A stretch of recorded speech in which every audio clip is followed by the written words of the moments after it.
Hopefully by now you are deciding to thaw your turkey or have already started, but I'd say today is definitely a day. There's no harm in taking it out now, even if you're not sure. I personally would not wait another day. I started thawing my turkey yesterday, as I shared. So the next thing to talk about is brining, and here's the deal. People ask me, does it really matter? And I have really great recipes on SipIco for you, how to roast, how to smoke, all that, those two. How to spatchcock a turkey. They all come out so good, yummy. But if you decide to brine your turkey, I mean, it's next level flavor. I can best describe it as that, like, I'm salivating thinking about it. I can best describe it as when you brine the turkey, you're going to pick up a little salty note and flavor notes of whatever else you put in there. Maybe it's rosemary, garlic.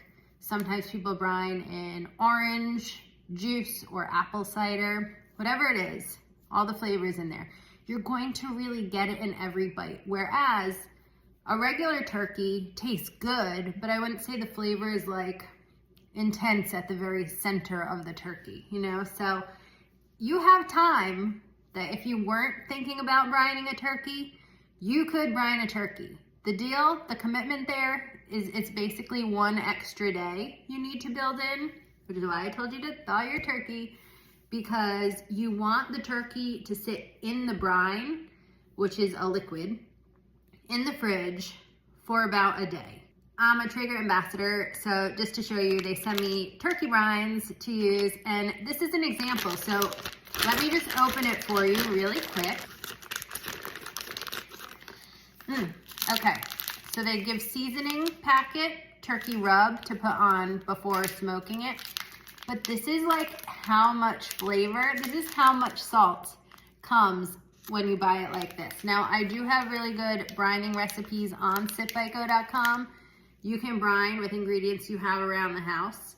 You'll just need a brining bag. But if you use something like this, like I just want to show you, this is how much seasoning goes in the water or the liquid when you're brining. Like, it smells so good, I'm getting hungry.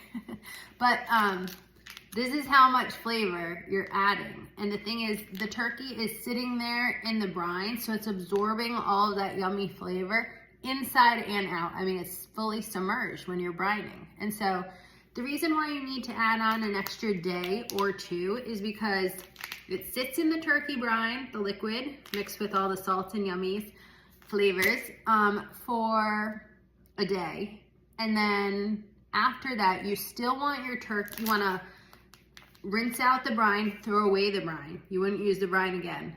And then you wanna pat the turkey dry and put it on like a baking sheet in the fridge and let it just sit out like that, because you brined it, you've got all this liquid, you've got all this flavor in it, but then it's important to let it dry out so you get that perfectly crispy skin when you roast or you smoke your turkey. So I'm here to answer all your turkey questions. Send them to me. Sides, you name it, smoker, oven, air fryer. You can air fry things for Thanksgiving, no problem. So let me know how I can help, and I'll be back tomorrow with another we're not gonna cry on Thanksgiving tip of the day. Best of luck, you got this.